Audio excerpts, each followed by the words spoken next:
दोस्तों, आज की कहानी में आपका स्वागत है। लेकिन कहानी शुरू करने से पहले कमेंट करके हमें ज़रूर बताएं कि आप हमारी वीडियोस कहां से देख रहे हैं। और हाँ, वीडियो को लाइक करें और चैनल को सब्सक्राइब करना ना भूलें।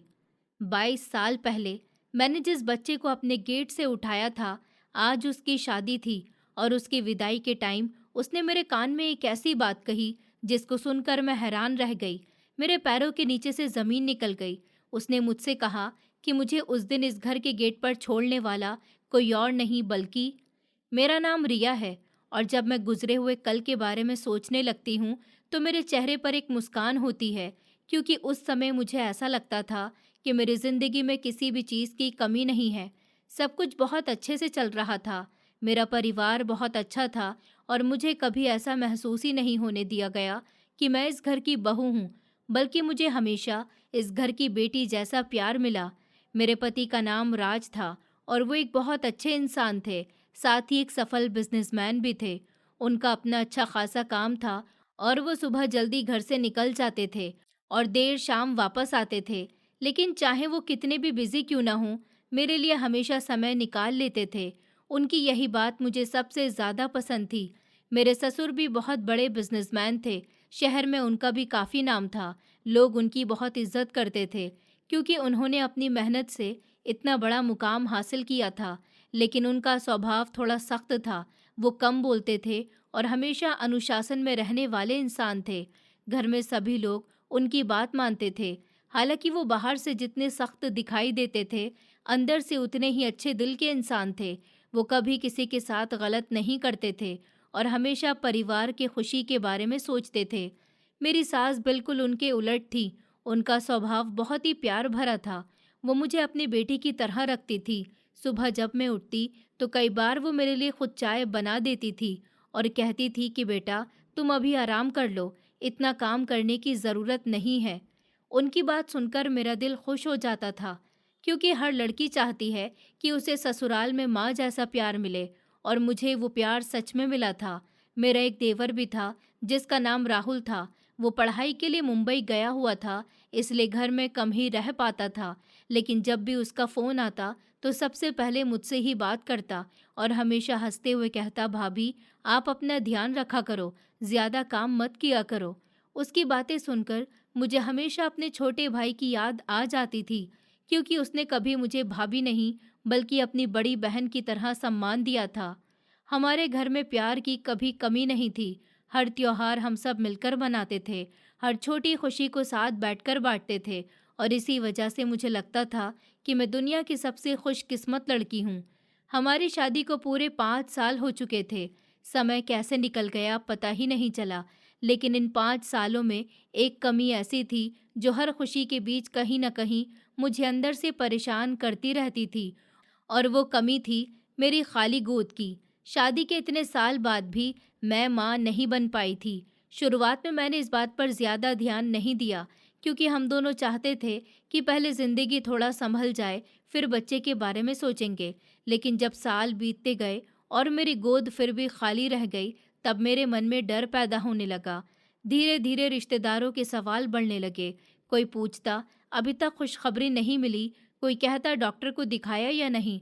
कुछ लोग तो बिना सोचे समझे ऐसी बातें कह देते थे जो सीधे दिल पर लग जाती थी।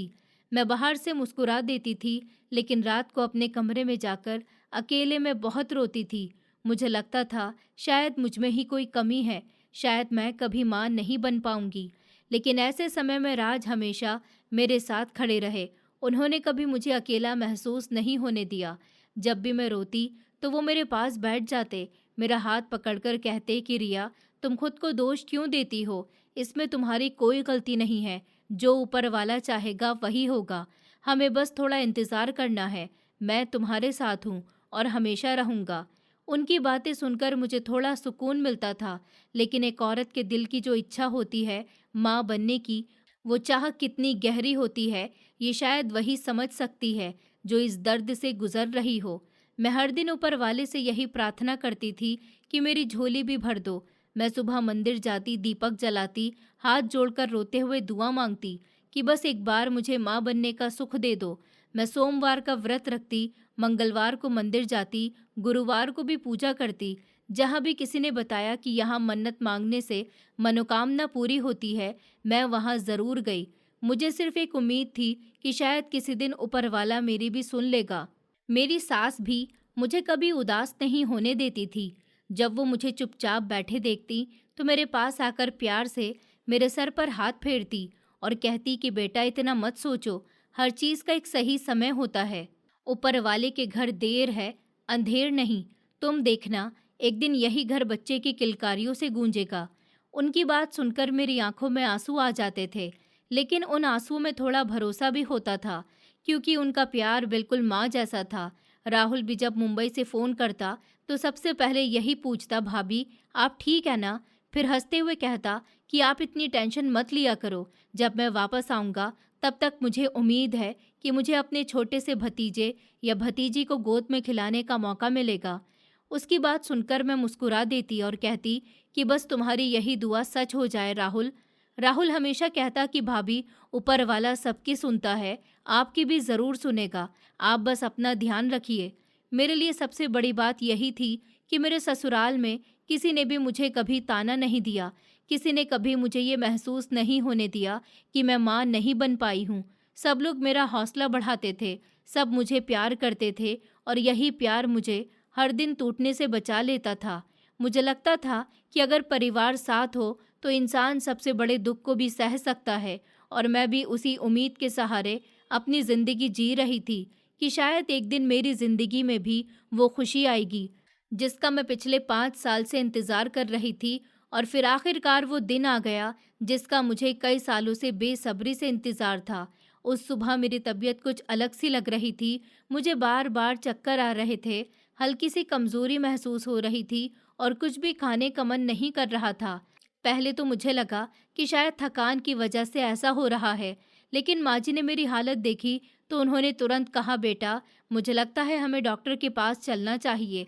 मैंने भी उनकी बात मान ली और हम दोनों अस्पताल पहुंच गए। डॉक्टर ने मेरा चेकअप किया और कुछ टेस्ट करवाने के लिए कहा। उन कुछ मिनटों का इंतज़ार मेरे लिए बहुत मुश्किल था। मेरा दिल बहुत तेज़ तेज़ धड़क रहा था। मैं बार बार ऊपर वाले का नाम ले रही थी और मन ही मन यही दुआ कर रही थी कि इस बार कोई अच्छी खबर मिल जाए। थोड़ी देर बाद डॉक्टर मुस्कुराते हुए मेरे सामने आई और उन्होंने कहा कि बधाई हो, आप माँ बनने वाली हैं। इतना सुनते ही मेरी आंखों से खुशी के आंसू बहने लगे। मुझे अपनी ही बात पर यकीन नहीं हो रहा था।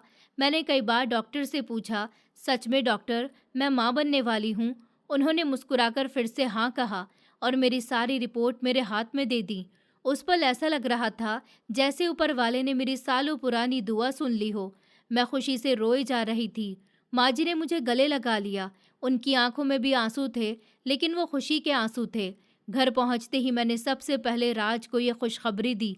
जैसे ही राज ने ये बात सुनी, वो खुशी से मुझे गले लगाकर बोले, रिया आज तुमने मुझे दुनिया की सबसे बड़ी खुशी दी है, मैं आज बहुत खुश हूँ। उन्होंने तुरंत ऊपर वाले का धन्यवाद किया और फिर मेरे माथे को चूम कर बोले, अब तुम सिर्फ अपना ध्यान रखोगी, बाकी सारी जिम्मेदारी मेरी है।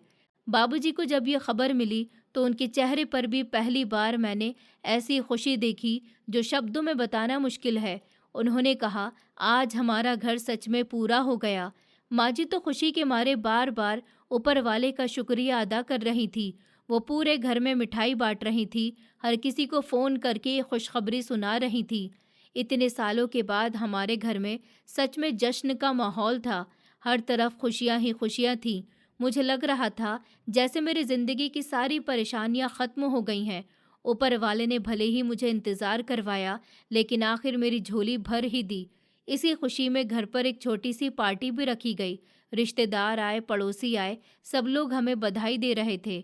उसी समय एक और खुशी की खबर भी घर में आई। राहुल की पढ़ाई भी पूरी हो चुकी थी और उसकी ग्रेजुएशन ख़त्म होने के बाद वो हमेशा के लिए मुंबई से वापस घर आ गया था। जैसे ही उसे मेरे माँ बनने की खबर मिली, वो दौड़कर मेरे पास आया और हंसते हुए बोला, भाभी आखिर ऊपर वाले ने हमारी सुन ही ली। अब मैं अपने छोटे से भतीजे या भतीजे के साथ खूब खेलूंगा। उसकी बात सुनकर हम सब लोग हंस पड़े। घर में इतने दिनों के बाद इतनी खुशियां एक साथ आई थी कि हर कोई बहुत खुश था। धीरे धीरे समय बीतने लगा। मेरी प्रेगनेंसी का हर महीना बहुत अच्छे से गुजर रहा था। माँ जी मुझे कोई भी काम नहीं करने देती थी। अगर मैं रसोई में चली जाती तो वो तुरंत मेरा हाथ पकड़कर बाहर ले आती और कहती कि बेटा, तुम्हें सिर्फ आराम करना है, बाकी काम हम सब कर लेंगे, तुम अपने और बच्चे का ध्यान रखो। उनके चेहरे पर मेरे लिए माँ जैसी चिंता साफ दिखाई देती थी। राज भी मेरा हर पल ख्याल रखते थे। अगर मुझे रात में किसी चीज़ का मन कर जाता तो चाहे कितनी भी देर क्यों ना हो, वो तुरंत बाहर जाकर मेरे लिए वो चीज़ लेकर आते। डॉक्टर की हर अपॉइंटमेंट पर वो खुद मेरे साथ जाते, मेरी दवाइयों का समय याद रखते और मुझे कभी किसी बात की चिंता नहीं होने देते। राहुल भी मुझे बहुत प्यार करता था। वो दिन में कई बार मेरे कमरे में आकर पूछता था कि भाभी, कुछ खाना है क्या आपको? अगर आपका कुछ खाने का मन है तो बताइए, मैं अभी लेकर आता हूँ। कभी मेरे लिए फल लेकर आता, कभी जूस बना देता, तो कभी मेरे साथ बैठकर बातें करता ताकि मेरा मन लगा रहे। मुझे उन सब का इतना प्यार देखकर हमेशा यही लगता था कि ऊपर वाले ने मुझे बहुत अच्छा परिवार दिया है। देखते ही देखते समय कैसे निकल गया पता ही नहीं चला और मेरे 9 महीने पूरे होने वाले थे। हम सब उस दिन का इंतज़ार कर रहे थे जब हमारे घर में नन्हे बच्चे की पहली आवाज़ गूंजेगी, लेकिन शायद किस्मत को कुछ और ही मंजूर था। एक रात अचानक मेरे पेट में बहुत तेज़ का दर्द शुरू हो गया। पहले तो मैंने सोचा शायद सामान्य दर्द होगा, लेकिन थोड़ी ही देर में दर्द इतना ज़्यादा बढ़ गया कि मैं ठीक से खड़ी भी नहीं हो पा रही थी। माँ जी घबरा गईं, बाबूजी भी तुरंत उठ गए।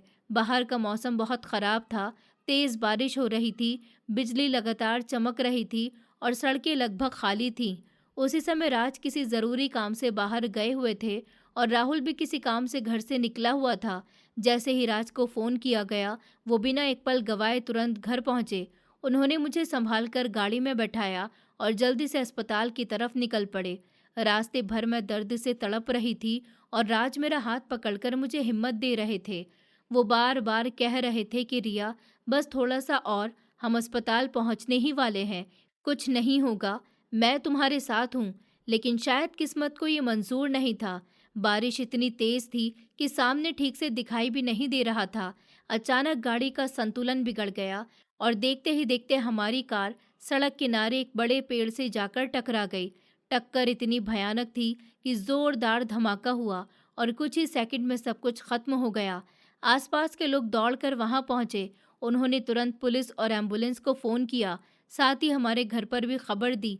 बाबूजी और माँ जी जैसे ही ये खबर सुनकर वहां पहुंचे, उनके पैरों तले ज़मीन खिसक गई। उन्होंने हमें तुरंत अस्पताल पहुंचाया, लेकिन तब तक बहुत देर हो चुकी थी। डॉक्टरों ने पूरी कोशिश की, लेकिन राज इस दुनिया को छोड़ चुके थे। मेरे बच्चे को भी बचाया नहीं जा सका। मेरी गोद फिर से सूनी हो गई थी और मेरी पूरी दुनिया एक रात में ही उजड़ गई थी। कुछ घंटों बाद जब मुझे होश आया तो मैंने सबसे पहले अपने बच्चे के बारे में पूछा, फिर राज के बारे में पूछा, लेकिन किसी की आंखों में जवाब नहीं था।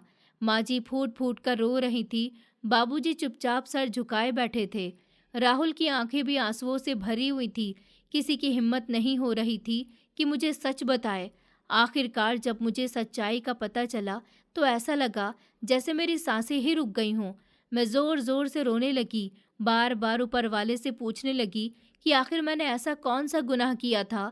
मैंने तो सिर्फ एक परिवार मांगा था, मैंने तो सिर्फ अपने बच्चे की खुशी मांगी थी, फिर मुझसे मेरा सब कुछ एक ही पल में क्यों छीन लिया गया। पहले इतने सालों तक माँ बनने का इंतज़ार करवाया और जब मेरी गोद भरने वाली थी तब मेरा बच्चा भी मुझसे छीन लिया और मेरा पति भी। मैं रोते रोते बस यही सोच रही थी कि आखिर ऊपर वाले ने मेरी ऐसी परीक्षा क्यों ली और मेरी खुशियों को मुझसे इतनी बेरहमी से क्यों छीन लिया। फिर पिताजी और माँ जी मुझे अपने साथ घर लेकर आ गए, लेकिन जिस घर से कभी हंसी की आवाज़ें आती थी उसी घर में अब हर तरफ सन्नाटा था। हर कोना मुझे राज की याद दिला रहा था। उनका कमरा, उनकी चीज़ें, उनकी मुस्कान, सब कुछ मेरी आंखों के सामने घूम रहा था। मैं जब भी अपने कमरे में जाती तो ऐसा लगता जैसे अभी दरवाज़ा खुलेगा और राज मुस्कुराते हुए अंदर आएंगे, लेकिन हर बार मेरी उम्मीद टूट जाती। मैं बिस्तर पर बैठकर घंटों रोती रहती। मेरी गोद भी सूनी हो चुकी थी और मेरा जीवन साथी भी मुझे छोड़कर जा चुका था। मुझे समझ ही नहीं आ रहा था कि आखिर मैं अब किसके लिए जीऊँ। माँ जी खुद अपने बेटे को खो चुकी थी, लेकिन फिर भी वो हर समय मेरे पास बैठी रहती, मेरे सर पर हाथ फेरती और कहती कि बेटा, खुद को संभालो, अगर तुम टूट जाओगी तो हम सब भी टूट जाएंगे। बाबूजी बाहर से खुद को मजबूत दिखाने की कोशिश करते थे, लेकिन कई बार मैंने उन्हें अकेले बैठकर चुपचाप आंसू पोंछते हुए देखा था। उन्होंने अपने एक जवान बेटे को खो दिया था, उनका दर्द भी किसी से कम नहीं था, लेकिन फिर भी वो हमेशा मुझे हिम्मत देने की कोशिश करते थे। घर में पहले जैसी रौनक बिल्कुल खत्म हो गई थी, किसी का हंसने का मन ही नहीं करता था, सब लोग बस खामोशी से अपना दिन काट रहे थे। कुछ दिन के बाद राहुल भी वापस घर आ गया। जैसे ही उसे रास्ते में पूरी घटना के बारे में पता चला, उसकी आंखों से भी आंसू निकल आए। घर पहुंचते ही उसने सबसे पहले राज की तस्वीर के सामने सर झुकाया और फिर सीधे मेरे कमरे में आया। मुझे उस हालत में देखकर उसकी आंखें भर आईं। उसने मेरे पास बैठकर धीरे से कहा, भाभी, जो हो गया उसे कोई बदल नहीं सकता, लेकिन आप इस तरह खुद को ख़त्म मत कीजिए। भैया भी यही चाहते थे कि आप हिम्मत से ज़िंदगी जिएं। मैं जानता हूँ कि आपका दुख बहुत बड़ा है, लेकिन हम सब आपके साथ हैं। आपको अकेले कुछ भी सहने की ज़रूरत नहीं है। उसकी बातें सुनकर मैं फिर से रोने लगी, क्योंकि उस समय कोई भी शब्द मेरे दर्द को कम नहीं कर सकता था। धीरे धीरे दिन बीतते रहे, लेकिन मेरे जीवन में जैसे समय रुक सा गया था। मैं किसी से ज़्यादा बात नहीं करती थी, बस अपने कमरे में बैठी रहती, कभी ऊपर वाले की तस्वीर को देखती तो कभी राज की तस्वीर को, और यही सोचती कि आखिर ऊपर वाले ने मेरे साथ ऐसा क्यों किया। एक रात की बात है, घर में सब लोग अपने अपने कमरों में थे। बाहर हल्की ठंडी हवा चल रही थी, पूरा घर बिल्कुल शांत था। मैं भी अपने कमरे में अकेली बैठी राज की तस्वीर हाथ में लिए रो रही थी।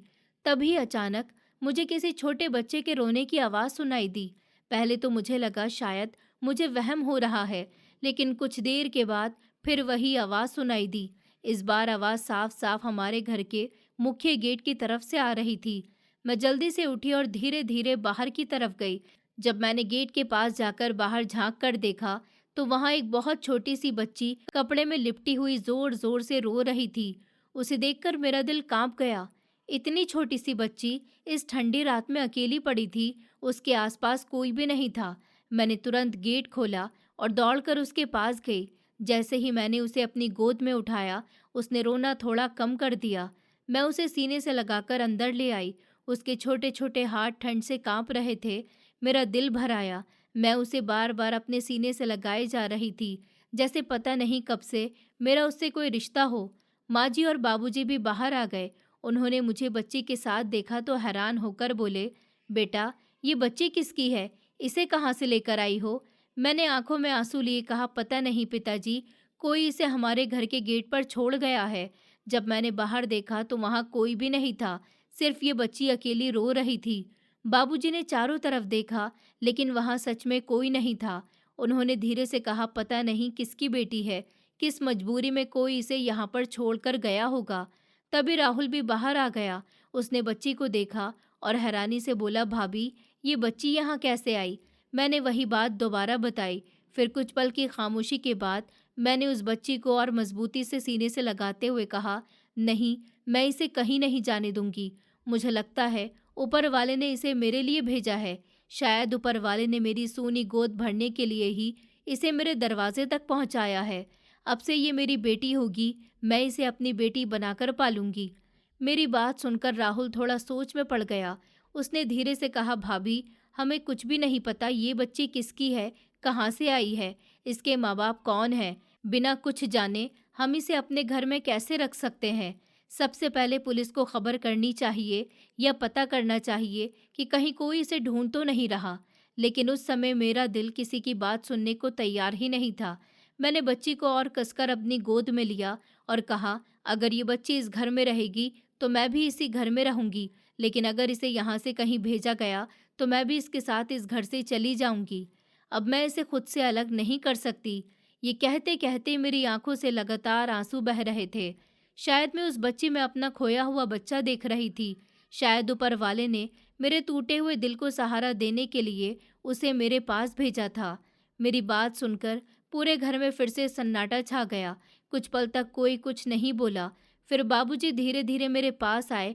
उन्होंने मेरे सर पर हाथ रखा और बहुत प्यार से कहा कि नहीं बेटी, तुम्हें कहीं जाने की ज़रूरत नहीं है। तुम इस घर की बहू नहीं, हमारी बेटी हो, और अगर तुम्हारे दिल को इस बच्ची से सुकून मिलता है, तो आज से ये बच्ची भी इस घर की बेटी है। आज से ये मेरी पोती है और इसे कोई भी हमसे अलग नहीं करेगा। बाबूजी की ये बातें सुनते ही मैं फूट-फूट कर रो पड़ी। मुझे लगा जैसे इतने दिनों बाद पहली बार किसी ने मेरे टूटे हुए दिल पर मरहम लगाया हो। माँ जी भी आगे बढ़ीं। उन्होंने उस छोटी सी बच्ची के माथे को चूम लिया और प्यार से कहा, आज से ये हमारी पोती है और हम सब मिलकर इसे बहुत प्यार देंगे। राहुल ने भी बाबूजी की तरफ देखा, फिर मेरी तरफ देखा और धीरे से मुस्कुराकर बोला, अगर आप सबने फैसला कर लिया है, तो फिर आज से ये मेरी भी भतीजी है। मैं भी इसका पूरा ध्यान रखूंगा। उसकी बात सुनकर पहली बार मेरे चेहरे पर हल्की सी मुस्कान आई। मैंने उस छोटी सी बच्ची को अपनी बाहों में भर लिया, उसके माथे को चूमा और उसे लेकर अपने कमरे में चली गई। उस रात कई दिनों बाद मुझे ऐसा महसूस हुआ जैसे मेरी सूनी गोद में फिर से जिंदगी लौट आई हो, और मैं उस नन्ही सी बच्ची को सीने से लगाए बस उसे देखती रही, क्योंकि अब मुझे लगने लगा था कि शायद ऊपर वाले ने मुझसे सब कुछ छीनने के बाद मुझे जीने की एक नई वजह दे दी थी। मैंने उस छोटी सी बच्ची का नाम खुशी रखा था, क्योंकि मुझे लगा था कि वो सच में मेरी ज़िंदगी में खुशियाँ लेकर आई है। जिस दिन से वो मेरे जीवन में आई थी, उसी दिन से मेरे टूटे हुए दिल को जीने की एक नई वजह मिल गई थी। वो देखने में इतनी प्यारी थी कि जो भी उसे पहली बार देखता, बस उसे देखता ही रह जाता। उसकी बड़ी-बड़ी आँखें, गोल सा चेहरा और मासूम सी मुस्कान किसी का भी दिल जीत लेती थी। जब वो मेरी तरफ देखकर मुस्कुराती थी, तो मुझे ऐसा लगता था जैसे मेरी सारी परेशानियाँ एक पल में ख़त्म हो गई हों। पहले मेरा कमरा हमेशा खामोश रहता था, लेकिन अब उसी कमरे में उसकी खिलखिलाहट गूंजती थी। पहले मैं हर रात रोते हुए सोती थी, लेकिन अब मैं उसके पास बैठकर उसे सुलाती और उसे देखते-देखते खुद भी मुस्कुरा देती थी। धीरे-धीरे मेरी ज़िंदगी पूरी तरह बदलने लगी थी। अब सुबह उठते ही सबसे पहले मैं ऊपर वाले का शुक्रिया अदा करती कि उन्होंने मुझे जीने की एक वजह दी। फिर मैं खुशी को अपनी गोद में उठाकर तैयार करती, उसको छोटे-छोटे कपड़े पहनाती, उसके बाल बनाती और उसे लेकर पूरे घर में घूमती। माँ जी और बाबूजी भी उसे देखकर बहुत खुश हो जाते थे। माँ जी हर दिन उसके लिए कुछ नया बनाती, कभी खीर, कभी हलवा, तो कभी उसकी पसंद की कोई चीज़, और बाबूजी तो जैसे उसके बिना रह ही नहीं पाते थे। जैसे ही वो ऑफिस से घर आते, सबसे पहले आवाज़ लगाते, मेरी गुड़िया कहाँ है? और खुशी भागती हुई उनके पास चली जाती। वो उसे गोद में उठा लेते और पूरे घर में घुमाते रहते। उसे देखकर लगता ही नहीं था कि वो इस घर में जन्मी नहीं है। ऐसा लगता था जैसे वो हमेशा से इसी परिवार का हिस्सा रही हो। धीरे धीरे समय गुजरता गया और खुशी भी बड़ी होने लगी। उसने चलना सीखा, फिर धीरे धीरे बोलना भी सीख गई। जिस दिन उसने पहली बार अपनी तोतली सी जुबान से मुझे माँ कहा, उस दिन मैं अपने आंसू रोक ही नहीं पाई। मैंने उसे सीने से लगा लिया और बहुत देर तक रोती रही, लेकिन उस दिन मेरी आंखों में दुख के नहीं बल्कि खुशी के आंसू थे। मुझे लगा जैसे ऊपर वाले ने मुझसे मेरा बच्चा छीनकर फिर उसी एहसास को किसी और रूप में वापस भेज दिया। उसके मुंह से माँ सुनते ही मेरे दिल के सारे पुराने जख्म जैसे भरने लगे थे। वो मुझे हर समय माँ कहकर बुलाती रहती और मैं हर बार उसे अपने गले से लगा लेती। माँ जी को वो दादी कहती थी और बाबूजी को दादा। जैसे ही वो अपनी मीठी सी आवाज़ में दादी या दादा कहती, तो दोनों खुशी से खिल उठते थे। बाबूजी कहते कि हमारी पोती तो पूरे घर की जान है, और सच भी यही था। पूरा घर उसी के आसपास घूमता था। राहुल भी शुरू में थोड़ा संकोच करता था, क्योंकि जब खुशी पहली बार घर आई थी, तब वही सबसे ज़्यादा सवाल कर रहा था। लेकिन धीरे धीरे उसका भी दिल पूरी तरह से बदल गया। खुशी ने अपने मासूम प्यार से सबका दिल जीत लिया था। वो राहुल को कभी कभी चाचू, तो कभी कभी अपनी तोतली जुबान में मम्मा जैसा कुछ कह देती थी, और उसकी बात सुनकर राहुल हंसने लगता। पहले जो दूरी उसके मन में थी, वो धीरे धीरे खत्म हो गई। अब वो ऑफिस से लौटते समय उसके लिए खिलौने लेकर आता, कभी चॉकलेट, कभी आइसक्रीम, तो कभी रंग बिरंगी गुड़िया लेकर आता। खुशी भी उसे देखते ही दौड़कर उसकी गोद में चढ़ जाती। दोनों घंटों साथ खेलते रहते। पूरे घर में उनकी हंसी गूंजती रहती। उन्हें देखकर मुझे बहुत सुकून मिलता था। मुझे लगता था कि ऊपर वाले ने मेरे परिवार को फिर से मुस्कुराने की वजह दे दी है। देखते ही देखते 4 साल कब निकल गए पता ही नहीं चला। खुशी अब समझदार भी होने लगी थी। वो बहुत ही प्यारी और बहुत संस्कारी बच्ची थी। सबका आदर करती थी और हर किसी से प्यार से बात करती थी। उसे देखकर कोई भी यही कहता कि इसकी परवरिश बहुत अच्छे से हुई है। ये बात सुनकर मेरा सीना गर्व से चौड़ा हो जाता, क्योंकि मैंने उसे पूरे दिल से पाला था।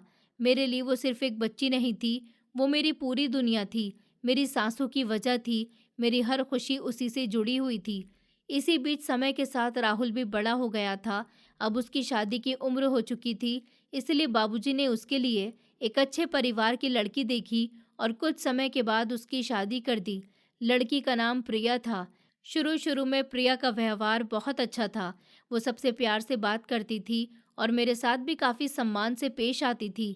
मुझे लगा था कि अब हमारे परिवार में एक और बेटी आ गई है। खुशी भी शुरू में उसके पास जाती थी, उसके साथ खेलने की कोशिश करती थी, लेकिन धीरे धीरे मुझे प्रिया के व्यवहार में बदलाव दिखाई देने लगा। पहले उसने खुशी से दूरी बनानी शुरू की, फिर वो उसके साथ ठीक से बात भी नहीं करती थी। अगर खुशी उसके कमरे में चली जाती, तो वो किसी न किसी बहाने उसे बाहर भेज देती थी। शुरुआत में मैंने सोचा कि उसे समय चाहिए, लेकिन कुछ ही दिनों के बाद उसकी बातें मुझे चुभने लगीं। एक दिन मैंने उसे किसी रिश्तेदार से कहते हुए सुना कि पता नहीं ये बच्ची किसकी है और इसे इस घर में क्यों रखा हुआ है भाभी ने। न जाने कहाँ से उठाकर ले आई हैं और सब लोग इसे अपनी बेटी और पोती मानकर बैठे हैं। मुझे उसकी बातें सुनकर बहुत दुख हुआ, लेकिन मैंने उस समय कुछ नहीं कहा, क्योंकि मैं घर में कोई लड़ाई झगड़ा नहीं चाहती थी। धीरे धीरे प्रिया खुलकर खुशी के खिलाफ बोलने लगी।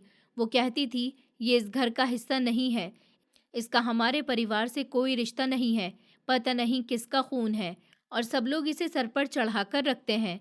उसके मुंह से बार बार ऐसी बातें सुनकर मेरा दिल टूट जाता था। मुझे ऐसा लगता था जैसे कोई मेरी बेटी का नहीं बल्कि मेरे दिल का अपमान कर रहा हो, क्योंकि खुशी भले ही मेरे खून से नहीं थी, लेकिन उससे बड़ा रिश्ता मेरा उसके साथ कोई नहीं था। वो मेरी बेटी थी और हमेशा रहेगी। कई बार मेरा मन करता था कि मैं प्रिया को बहुत कुछ कहूँ से समझाऊं कि इंसान की पहचान उसके खून से नहीं बल्कि उसके संस्कार और उसके दिल से होती है, लेकिन फिर मैं खुद को रोक लेती, क्योंकि मैं नहीं चाहती थी कि परिवार में मेरी वजह से कोई लड़ाई झगड़ा हो। जब भी प्रिया खुशी के बारे में कुछ गलत कहती, मैं चुपचाप अपनी बेटी का हाथ पकड़ती, उसे अपने कमरे में ले आती और उसके साथ बैठ जाती। खुशी अभी भी छोटी थी, उसे पूरी बातें समझ नहीं आती थी, लेकिन कई बार वो मेरी आंखों में आंसू देखकर पूछती थी कि माँ, आप रो क्यों रही हो? तब मैं मुस्कुराकर उसके गाल पर हाथ फेरती और कहती कि नहीं बेटा, मैं रो नहीं रही, मेरी राजकुमारी मेरे साथ है ना, इसीलिए मैं बहुत खुश हूँ। और फिर मैं उसे सीने से लगा लेती, क्योंकि मुझे पता था कि चाहे दुनिया कुछ भी कहे, मेरे लिए मेरी खुशी ही मेरी सबसे बड़ी खुशी थी। धीरे धीरे वक्त गुजरने लगा और देखते ही देखते साल कैसे निकल गए, किसी को कुछ पता ही नहीं चला। मेरी बेटी खुशी अब पहले जैसी छोटी नहीं रही थी, वो धीरे धीरे बहुत समझदार होती जा रही थी। इसी बीच राहुल की भी शादीशुदा जिंदगी आगे बढ़ी और कुछ सालों बाद उसके घर एक बेटा और एक बेटी ने जन्म लिया। पूरे घर में फिर से बच्चों की हंसी गूंजने लगी, लेकिन एक चीज अभी भी नहीं बदली थी और वो थी प्रिया का व्यवहार। इतने साल गुजर जाने के बाद भी उसने कभी खुशी को इस घर का हिस्सा नहीं माना। उसके दिल में आज भी वही भेदभाव था जो अपने दोनों बच्चों और मेरी बेटी के बीच हमेशा फर्क करती थी। मगर अपने बच्चों के लिए कुछ अच्छा लाती तो खुशी के लिए कभी कुछ नहीं लाती। अगर उसके बच्चे खेल रहे होते और उनके पास खुशी चली जाती, तो वो तुरंत उन्हें अंदर बुला लेती और कहती कि तुम लोग इसके साथ मत खेला करो। खुशी को ये बात धीरे धीरे समझ आने लगी, लेकिन उसने कभी किसी से शिकायत नहीं की। वो बस चुपचाप मुस्कुराकर अपने कमरे में चली जाती थी। उसकी यही आदत मुझे सबसे ज़्यादा दुख देती थी, क्योंकि वो अपने मन का दर्द कभी किसी को नहीं बताती थी। प्रिया ने तो अपने बच्चों को भी साफ मना कर दिया था कि वो खुशी से ज़्यादा बात ना करें। मैं कई बार ये सब अपनी आंखों से देखती थी, लेकिन फिर भी शांति के लिए चुप रह जाती थी। पिताजी ने कई बार प्रिया को समझाया कि बेटी, इंसान की पहचान उसके जन्म से नहीं उसके संस्कारों से होती है और खुशी इस घर की सबसे संस्कारी बेटी है। लेकिन प्रिया हर बार उनकी बात अनसुनी कर देती। राहुल भी अपनी पत्नी को बहुत समझाता था। वो कहता कि खुशी मेरी भाभी की बेटी ही नहीं, हमारी भी बेटी जैसी है, उसे कभी पराया मत समझो। लेकिन प्रिया पर किसी बात का कोई असर नहीं होता था। उसकी सोच जैसी थी वैसी ही रही। मैंने धीरे धीरे उससे बात करना लगभग बंद कर दिया था। मैं सिर्फ उतना ही बात करती जितनी ज़रूरी होती, बाकी अपना सारा समय अपनी बेटी खुशी के साथ बिताती थी। वैसे तो घर में माँ जी, बाबूजी और राहुल मुझे बहुत प्यार करते थे, लेकिन प्रिया की वजह से कई बार मुझे अपने ही घर में अजीब सा महसूस होने लगा था। फिर भी मैंने कभी घर छोड़ने का नहीं सोचा, क्योंकि मुझे पता था कि यही मेरी बेटी का घर भी है। समय अपनी रफ्तार से चलता रहा और देखते ही देखते मेरी नन्ही सी खुशी कब बड़ी हो गई, मुझे खुद को पता ही नहीं चला। अब वो पूरे 22 साल की हो चुकी थी। उसकी खूबसूरती की चर्चा हर जगह होने लगी थी। जो भी उसे देखता बस उसकी तारीफ किए बिना नहीं रह पाता था। लेकिन मुझे सबसे ज़्यादा गर्व उसकी खूबसूरती पर नहीं, बल्कि अपने संस्कारों पर था। उसने हमेशा बड़ों की इज्जत की, सबसे प्यार से बात की और कभी किसी के लिए एक गलत शब्द भी नहीं कहा। शायद यही वजह थी कि जो भी रिश्ता मेरे लिए आता, वो लोग सिर्फ उसकी सुंदरता ही नहीं, बल्कि उसके स्वभाव की भी तारीफ करते थे। एक दिन उसके लिए एक बहुत बड़े घर से रिश्ता आया। लड़का एक समझदार और सफल बिजनेसमैन था। उसका परिवार भी बहुत अच्छा था। उन्होंने खुशी को देखा और पहली ही मुलाकात में उसे पसंद कर लिया। बाबूजी ने भी लड़के और उसके परिवार के बारे में अच्छी तरह जानकारी ली। सब कुछ ठीक लगा तो उन्होंने खुशी से पूछा कि बेटा, अगर तुम्हें कोई परेशानी नहीं है तो हम ये रिश्ता पक्का कर दें। खुशी ने मेरी तरफ देखा, फिर मुस्कुराकर धीरे से हाँ कह दिया। उसकी आंखों में शर्म भी थी और एक नए जीवन की हल्की सी घबराहट भी थी। कुछ ही दिनों में दोनों परिवारों की सहमति से शादी तय हो गई और फिर शादी हुई। शादी की तैयारियां, पूरा घर फिर से खुशियों से भर गया। रिश्तेदार आने लगे, घर को सजाया गया, हर तरफ हंसी और रौनक थी। मैं अपनी बेटी की शादी की हर तैयारी अपने हाथों से कर रही थी। उसकी पसंद के कपड़े, गहने और हर छोटी बड़ी चीज़ का ध्यान रख रही थी। शादी वाले दिन जब मैंने अपनी बेटी को अपने हाथों से दुल्हन बनाया, तो कुछ पल के लिए मैं उसे बस देखती रह गई। लाल जोड़े में वो बिल्कुल किसी परी जैसी लग रही थी। मेरी आंखों में आंसू आ गए। खुशी ने मुस्कुराकर मेरा हाथ पकड़ा और बोली, माँ, आज आप रोइए मत, आज तो आपको खुश होना चाहिए। मैंने उसके माथे को चूम लिया, लेकिन माँ का दिल कैसे मानता। आखिर जिसे मैंने अपनी गोद में खिलाया था, आज वही बेटी अपने नए घर जाने वाली थी। शादी की सारी रस्में खुशी खुशी पूरी हुई। बाबूजी ने बड़े प्यार से उसका कन्यादान किया और पूरे समय ऊपर वाले से उसकी खुशहाल जिंदगी की दुआ करते रहे। जब सारी रस्में खत्म हो गईं, तो आखिर वो पल भी आ गया जिसका डर हर माँ को होता है, विदाई का समय। जैसे ही आया, खुशी मुझसे लिपटकर जोर जोर से रोने लगी। वो बार बार यही कह रही थी कि माँ, मैं आपको छोड़कर नहीं जाना चाहती। मैं भी उसे कसकर गले लगाए रो रही थी। मेरे मुंह से कोई शब्द नहीं निकल रहे थे, सिर्फ आंसू बह रहे थे। राहुल भी अपनी भतीजी को गले लगाकर रो पड़ा। उसने कहा, बेटा, हमेशा खुश रहना। अगर कभी भी हमारी याद आए तो बिना सोचे समझे इस घर में चली आना। ये घर हमेशा तुम्हारा रहेगा। माँ जी और बाबूजी की आंखें भी नम थीं। पूरे घर का माहौल भावुक हो गया था। मैं बार बार अपनी बेटी का चेहरा देख रही थी और सोच रही थी कि कल तक जो छोटी सी बच्ची मेरी उंगली पकड़कर चलना सीख रही थी, आज वही अपनी नई जिंदगी की तरफ कदम बढ़ा रही है। आखिर मेरी वो नन्ही सी बेटी इतनी जल्दी कब बड़ी हो गई, मुझे सच में पता ही नहीं चला। जब वो कार में बैठी तो उसकी नज़रें लगातार मेरी तरफ थीं और मेरी नज़रें सिर्फ उसी पर टिकी थीं। ऐसा लग रहा था जैसे मेरी जिंदगी का सबसे अनमोल हिस्सा मुझसे धीरे धीरे दूर जा रहा हो।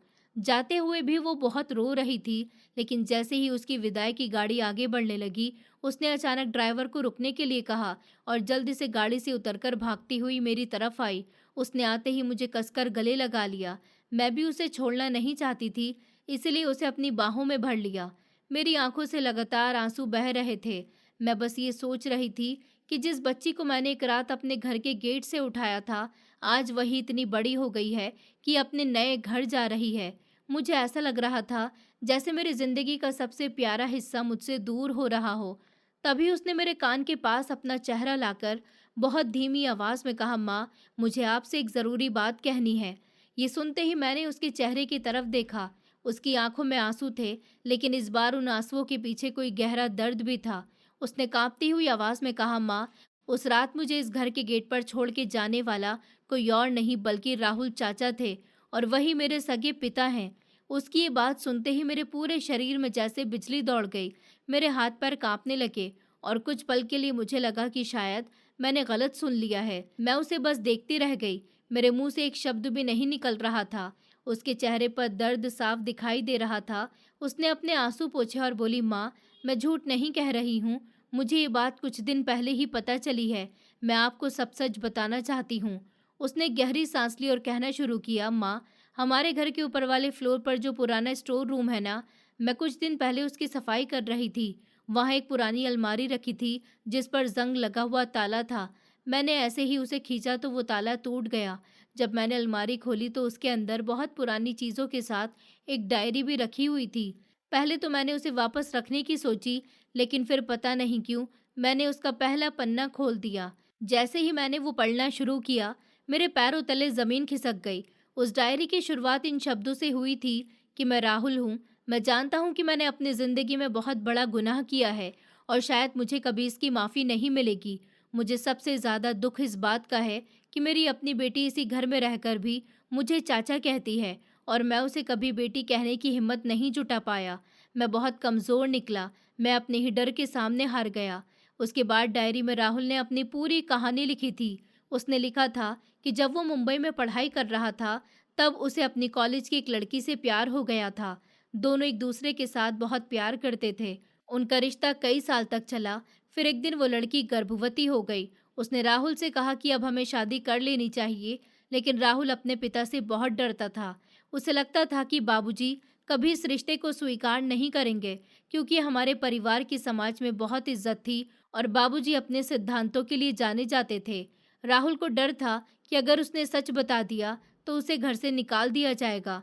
इसलिए वो बार बार उस लड़की से झूठ बोलता रहा कि बस थोड़ा सा इंतज़ार और कर लो, मैं सब कुछ ठीक कर दूंगा। फिर पढ़ाई ख़त्म होने पर वो उस लड़की को अपने साथ इस शहर में ले आया, लेकिन घर पर लाने की हिम्मत नहीं हुई। इसलिए उसने उसे एक होटल में ठहरा दिया और खुद घर आ गया। डायरी में आगे लिखा था कि उसी दौरान उसे पता चला कि भाभी, यानी कि मैं माँ बनने वाली हूँ और पूरे परिवार में खुशियाँ थी। फिर वो रात आई जब मेरी डिलीवरी होने वाली थी। उसी रात उसकी गर्लफ्रेंड को भी प्रसव पीड़ा शुरू हो गई। राहुल घर वालों से किसी दोस्त का बहाना बनाकर निकल गया और उसे अस्पताल ले जाने लगा, लेकिन रास्ते में ही बहुत देर हो गई और उसने अस्पताल पहुंचने से पहले ही एक बच्ची को जन्म दे दिया। लड़की की हालत बहुत खराब हो गई थी, लेकिन बच्ची बच गई। राहुल समझ नहीं पा रहा था कि वो क्या करे। तभी उसे फ़ोन आया कि मेरे और राज के साथ हादसा हो गया। वो तुरंत अस्पताल पहुंचा, जहां उसे पता चला कि उसका बड़ा भाई इस दुनिया में नहीं रहा और मेरा बच्चा भी नहीं बच सका। ये सुनकर उसका दिमाग पूरी तरह से सुन्न हो गया। फिर उसने डायरी में लिखा था कि उसी समय उसके मन में ख्याल आया। उसे लगा कि अगर वो अपनी बेटी को हमारे घर के गेट पर छोड़ देगा तो शायद मेरे अंदर की माँ जाग जाएगी और मैं उस बच्ची को अपना लूंगी। उसने लिखा था कि उसे पूरा भरोसा था कि भाभी किसी मासूम बच्ची को कभी अकेला नहीं छोड़ेंगी। इसलिए उसने अपनी नवजात बेटी को रात के अंधेरे में हमारे घर के गेट पर छोड़ दिया और वहां से चला गया। उसने ये भी लिखा था कि उसे अपने इस फैसले पर हर दिन पछतावा होता रहा, लेकिन उसे इस बात की तसल्ली थी कि उसकी बेटी को दुनिया की सबसे अच्छी माँ मिल गई। उसने लिखा था कि भाभी ने मेरी बेटी को जितना प्यार दिया, उतना शायद मैं कभी भी नहीं दे पाता। मैं हर दिन उसे अपनी बेटी की तरह पलते हुए देखता रहा, लेकिन सच बताने की हिम्मत कभी नहीं जुटा पाया। मुझे अपनी कायरता पर शर्म आती है। मैं अपनी बेटी से बहुत प्यार करता हूँ, लेकिन उसे बेटी कहने का हक मैंने खुद अपने हाथों से खो दिया है।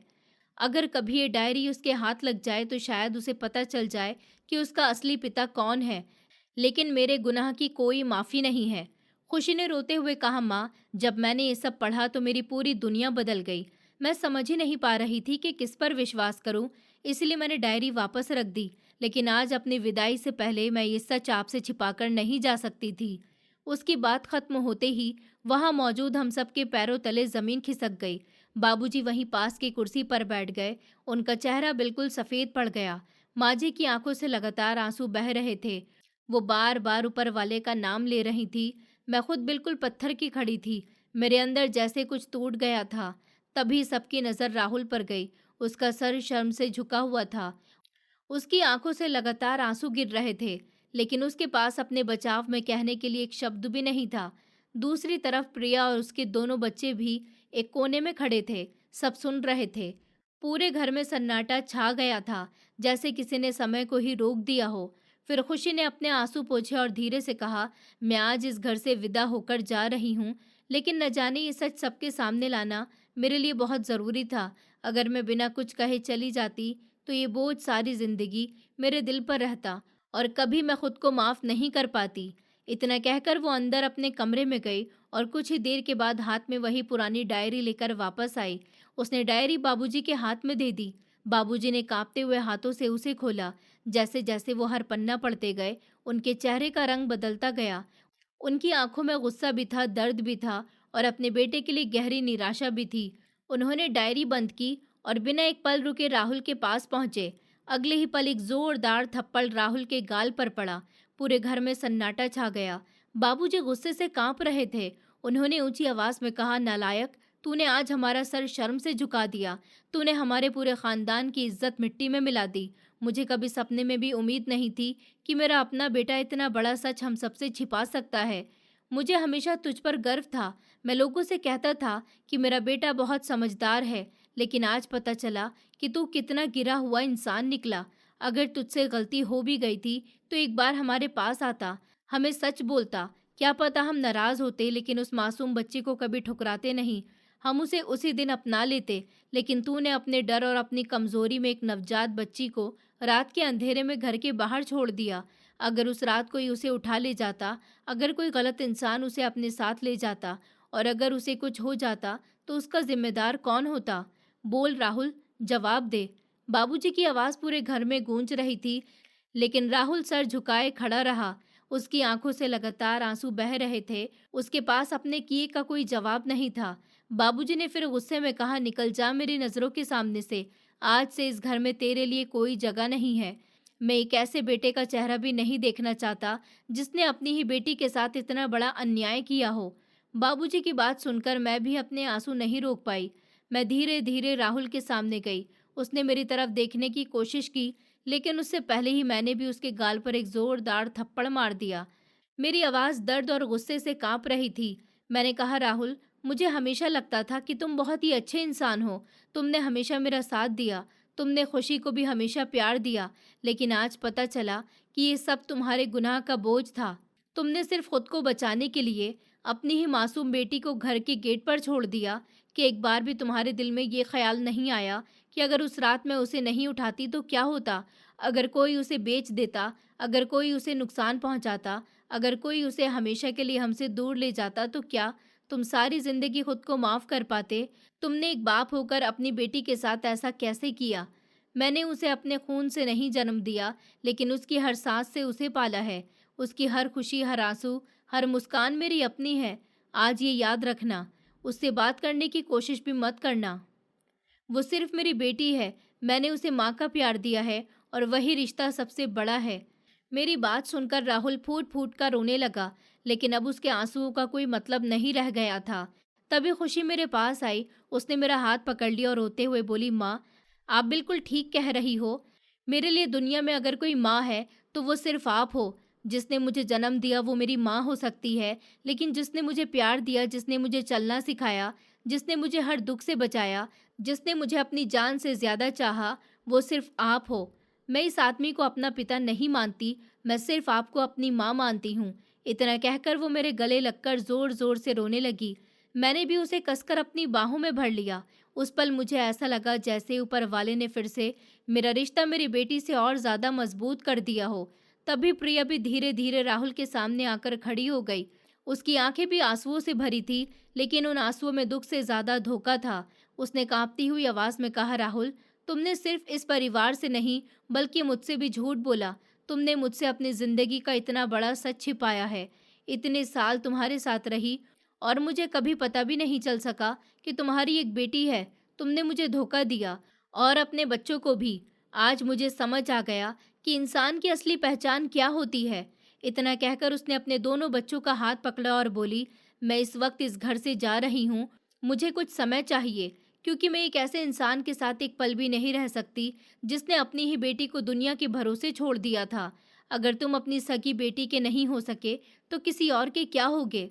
ये कहकर वो अपने बच्चों को लेकर दरवाजे की तरफ बढ़ गई। राहुल बस उसे जाता हुआ देखता रह गया। उसके पास अब किसी को रोकने का भी हक नहीं बचा था, क्योंकि उसके अपने ही फैसलों ने उसकी पूरी जिंदगी बर्बाद कर दी थी और पूरे घर में सिर्फ सन्नाटा और पछतावे की आवाज़ बाकी रह गई। फिर प्रिया अपने कमरे में गई और जल्दी जल्दी अपना सामान पैक करने लगी। उसने अपने छोटे बेटे का हाथ पकड़ा और दूसरे बच्चे को गोद में उठाया और बाहर आकर बोली, मैं इस घर में अब एक पल भी नहीं रह सकती, मैं जा रही हूँ। तभी पिताजी उसके सामने आकर खड़े हो गए। उन्होंने बहुत शांत लेकिन मजबूत आवाज में कहा, रुक जाओ बेटा, तुम इस घर को छोड़कर कहीं नहीं जाओगी। तुम इस घर की बहू ही नहीं, मेरी बेटी भी हो, और ये दोनों बच्चे मेरे पोता पोती हैं। मैं तुम्हें इन्हें लेकर जाने नहीं दूंगा। अगर इस घर से कोई जाएगा तो वो राहुल होगा, जिसने इतनी बड़ी गलती की है, तुम नहीं। प्रिया की आंखों से आंसू बहने लगे। वो कुछ नहीं बोल पाई और वहीं बैठकर रोने लगी। दूसरी तरफ राहुल हम सबके सामने हाथ जोड़कर खड़ा था। उसका सर शर्म से झुका हुआ था। उसकी आंखें लगातार रोने की वजह से लाल हो चुकी थी। वो एक एक करके हम सबके सामने माफ़ी मांग रहा था। वो बार बार कह रहा था कि मुझसे बहुत बड़ा गुनाह हो गया। मैं जानता हूँ कि मैं माफ़ी के लायक भी नहीं हूँ, लेकिन उस समय मैं बहुत डर गया था। मुझे कुछ समझ ही नहीं आ रहा था कि मैं अपनी कायरता की वजह से इतना बड़ा पाप कर बैठा। कृपया मुझे माफ़ कर दीजिए। मैं जिंदगी भर इस गलती का बोझ उठाता रहूंगा। उसकी आवाज़ में पछतावा साफ दिखाई दे रहा था, लेकिन मेरे दिल में उस समय बहुत दर्द था। मैंने उसकी तरफ देखकर कहा, राहुल, आज जो तुम्हारी आंखों में आंसू हैं, मुझे नहीं पता ये सच्चा पछतावा है, ये सिर्फ अपना घर बसाने की कोशिश। लेकिन जो दर्द तुमने एक मासूम बच्ची को दिया और जो दर्द इतने सालों तक हम सबसे छिपाकर रखा, उसे कोई नहीं बदल सकता। इतना सुनते ही राहुल मेरे पैरों की तरफ झुक गया। वो मेरे पैर पकड़ने लगा, लेकिन मैं फिर तुरंत पीछे हट गई। उसने रोते हुए कहा, भाभी, मुझे मत ठुकराइए। मैं जानता हूँ मैंने आपके भरोसे को तोड़ा है, लेकिन मुझे एक मौका दे दीजिए। मैं अपनी गलती का प्रायश्चित करना चाहता हूँ। फिर वो खुशी की तरफ मुड़ा। उसकी आंखों में देखते हुए बोला, बेटा खुशी, अगर हो सके तो मुझे माफ़ कर दो। तुम मेरी बेटी हो। मैं तुम्हें कभी अपना नाम नहीं दे पाया, लेकिन मैंने हर दिन तुम्हें दूर से प्यार किया है। मेरे अंदर सच बोलने की हिम्मत कभी नहीं हुई, और यही मेरी सबसे बड़ी सज़ा है। मैं अपनी पूरी ज़िंदगी इस बात का पछतावा करता रहूँगा कि खुशी कुछ पल तक चुप रही। फिर उसने गहरी सांस लेकर कहा, मैं आपको पिता नहीं मान सकती, क्योंकि पिता सिर्फ जन्म देने से नहीं बनता, लेकिन मैं अपने दिल से नफरत भी नहीं रखना चाहती। दादाजी, आप इन्हें इस घर से मत निकालिए। आखिर ये आपके बेटे हैं। अगर ये चले गए तो आप ही सबसे ज़्यादा दुखी होंगे। मैं इन्हें कभी पिता का दर्जा नहीं दूंगी, लेकिन मैं इन्हें माफ़ ज़रूर करती हूँ, क्योंकि मैं नहीं चाहती कि मेरी वजह से ये परिवार हमेशा के लिए टूट जाए। उसकी बातें सुनकर पूरे घर में फिर से सन्नाटा छा गया। राहुल फूट फूट कर रोने लगा। उसने हाथ जोड़कर सबका धन्यवाद किया कि कम से कम उसे माफ़ी मांगने का मौका तो मिला। मैंने भी उसकी तरफ देखा और कहा कि राहुल, मैं तुम्हें तुम्हारी गलती के लिए कभी नहीं भूल सकती, लेकिन अगर इंसान अपने किए पर सच्चा पछताए तो उसे एक मौका ज़रूर मिलना चाहिए। इसलिए आज भी मैं तुम्हें माफ़ करती हूँ, लेकिन याद रखना, इस भरोसे को दोबारा कभी मत तोड़ना। उसी दिन खुशी की विदाई हुई और वो अपने ससुराल चली गई। उसके जाने के बाद घर फिर से शांत हो गया। अब घर में मैं, माँ जी, बाबूजी, राहुल और प्रिया रहते थे, लेकिन पहले जैसा माहौल नहीं था। प्रिया राहुल से बहुत कम बात करती थी। मैं भी सिर्फ ज़रूरत की बात करती थी।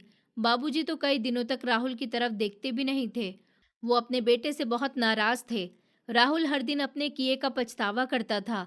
वो बाबूजी के पास जाकर बैठता, उनसे बात करने की कोशिश करता, लेकिन बाबूजी बिना कुछ कहे उठकर वहां से चले जाते। कई बार मैंने उसे अकेले बैठकर रोते हुए देखा। तब मुझे महसूस होने लगा कि उसे सच में अपनी गलती का एहसास है। वो अब पहले वाला राहुल नहीं रहा था। समय के साथ उसका पछतावा और गहरा होता चला गया। एक दिन मैंने खुद बाबूजी के पास जाकर कहा, पिताजी, इंसान से गलती हो ही जाती है। राहुल ने बहुत बड़ी गलती की है, इसमें कोई शक नहीं, लेकिन उसे अपनी गलती का सच्चा पछतावा भी है। अगर आप उसे जिंदगी भर माफ़ नहीं करेंगे, तो वो हर दिन अंदर ही अंदर मरता रहेगा। आपने हमेशा हमें माफ़ करना सिखाया है। आज अपने बेटे को भी एक मौका दे दीजिए। मेरी बात सुनकर बाबूजी काफ़ी देर तक चुप खड़े रहे। फिर उन्होंने राहुल को अपने पास बुलाया। राहुल आते ही उनके पैरों में गिर पड़ा और फिर फूट फूट कर रोने लगा। उसने कहा, पिताजी, मुझे एक बार माफ़ कर दीजिए। मैं ज़िंदगी भर आपका सर झुकने नहीं दूंगा। बाबूजी की आंखें भर आईं और उन्होंने राहुल को उठाकर गले लगा लिया और कहा कि जो हुआ उसे बदला नहीं जा सकता, लेकिन अगर तुम्हें सच में अपनी गलती का एहसास है तो बाकी ज़िंदगी अच्छे इंसान बनकर जीना। यही तुम्हारी सबसे बड़ी सज़ा और सबसे बड़ा प्रायश्चित होगा। उस दिन के बाद हमारे परिवार में धीरे धीरे सब कुछ सामान्य होने लगा। खुशी जब भी अपने ससुराल से हमारे घर आती तो पहले की तरह सबसे मिलती। माँ जी और बाबूजी उसे आज भी अपनी सगी पोती की तरह ही प्यार करते थे। और मैं उसे देखकर हर बार ऊपर वाले का शुक्रिया अदा करती थी, क्योंकि जिस बच्ची को मैंने एक रात अपने घर के गेट से उठाया था, वही मेरी ज़िंदगी की सबसे बड़ी खुशी बन गई थी। आज भी हमारा परिवार साथ है। हम सब ने बहुत दुख देखे, बहुत बड़ी-बड़ी गलतियाँ भी देखी, लेकिन आखिर में हमने माफ़ करना और रिश्तों को सँभालना सीख लिया। और यही मेरी ज़िंदगी की सबसे बड़ी सीख रही कि खून से नहीं बल्कि प्यार से रिश्ते बनते हैं और वही रिश्ते सबसे ज़्यादा मज़बूत होते हैं।